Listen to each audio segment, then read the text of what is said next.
Hello friends, नमस्कार। आप सबका Gurukul brilliant math analysis YouTube channel में स्वागत है। तो हम लोग पढ़ रहे हैं existence of LCM. Existence of LCM के तहत हमने दो नियम पढ़े हैं।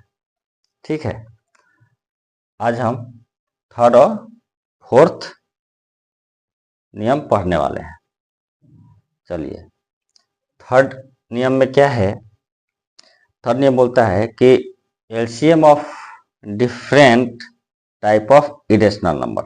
मैंने इरेशनल नंबर आप लोग को पढ़ाया है।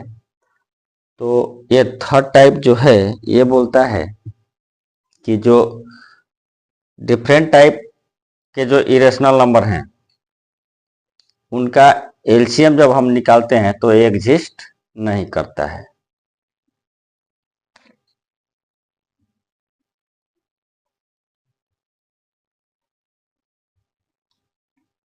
LCM of different type of irrational number क्या होंगे? Does not exist.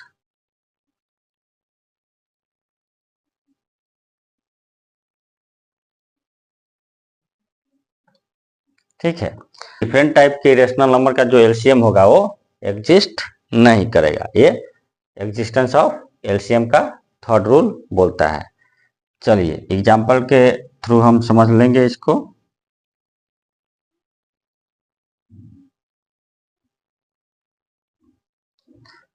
यदि हम दो इरेशनल नंबर लेते हैं, ठीक,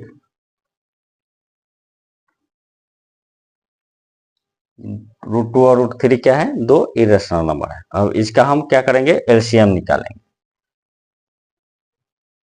तो जब हम इसका एलसीएम निकालेंगे तो ये एलसीएम हो जाएगा √6, जो कि क्या है? रॉन्ग है। ठीक, अब देखिए, अब इसको हम चेक करते हैं, चेक कर देते हैं। अब ये रॉन्ग क्यों है? क्योंकि यदि हम √2 और √3 में, यही हुआ ना, √2 √3 इंटू, जब करेंगे √2 इंटू √3 करेंगे तो क्या हो जाएगा? √6 हो जाएगा। इसमें हम यदि √2 से डिवाइड करते हैं तो क्या हो जाएगा? √3। ठीक, एंड जब हम इसमें √3 से डिवाइड करेंगे तो आपको मिलेगा √2। ठीक है, ये √6 को हम लिख सकते हैं 2 इंटू 3, यानी √2 √3 ऐसा। अब देखिए, ये √2 और √3 दोनों ही इंटीजर नहीं है। दोनों ही क्या है? इंटीजर नहीं है। तो जब ये दोनों इंटीजर नहीं है तो √2 और √3 का जो एलसीएम आएगा वो एग्जिस्ट नहीं करेगा। मतलब हम √3 और √2 का एलसीएम नहीं निकाल सकते, ये गलत है। ठीक, उसी प्रकार इसका फोर्थ रूल जो है वो बोलता है, उसी प्रकार अब हम फोर्थ नंबर पे आते हैं। एग्जिस्टेंस ऑफ एलसीएम का फोर्थ लॉ जो है वो बोलता है LCM of rational number and irrational number does not exist. मतलब एक रेशनल नंबर और दूसरा इरेशनल नंबर लेते हैं और उसका जब हम एलसीएम निकालते हैं तो एग्जिस्ट नहीं करता है, मतलब उसका एलसीएम नहीं निकाल सकते। चलिए एग्जाम्पल से समझते हैं।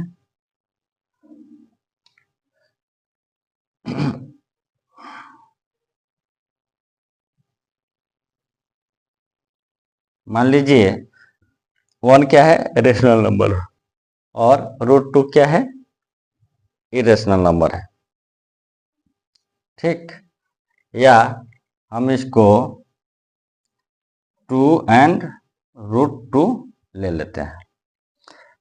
तो ये इसका एलसीएम जो हो जाएगा √2 हो जाएगा, और इसका जो एलसीएम हो जाएगा 2√2 हो जाएगा। अब देखिए, लेकिन ये दोनों ही जो है एग्जिस्ट नहीं करता है, जो डज नॉट एग्जिस्ट। ठीक, क्यों? क्योंकि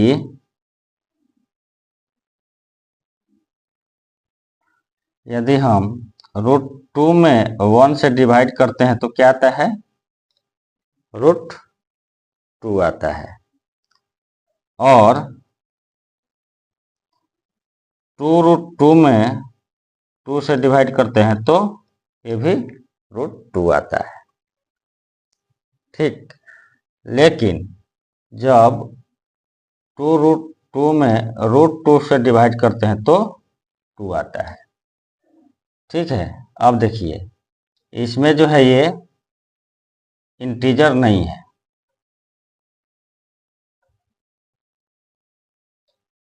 जबकि यहाँ पे ये इंटीजर नहीं, ये रेशनल नंबर है और ये एक रेशनल नंबर है। या इसको ऐसे बोले, 2 क्या है? इंटीजर है, और दूसरा नॉट एन इंटीजर।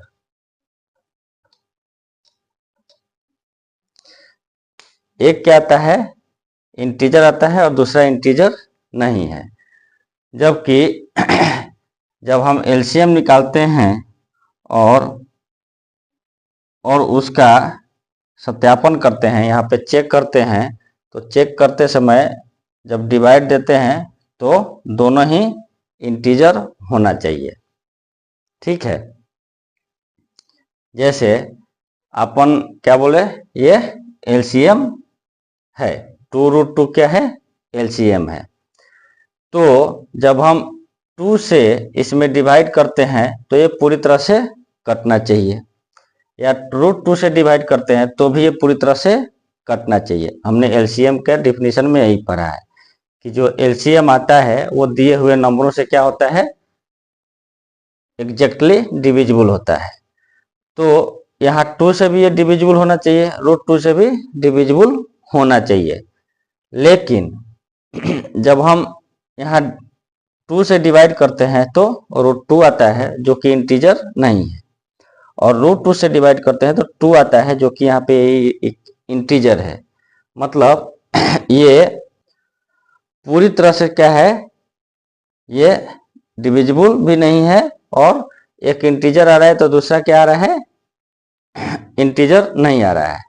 इससे ये साबित होता है कि जब एक रेशनल नंबर और एक इरेशनल नंबर का एलसीएम निकालते हैं तो वो एग्जिस्ट नहीं करता है।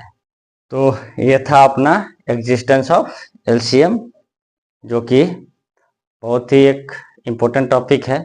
तो आशा करता हूँ आप लोग को ये वीडियो पसंद आएगी। तो अब मिलते हैं हम अगले वीडियो में, तब तक के लिए धन्यवाद।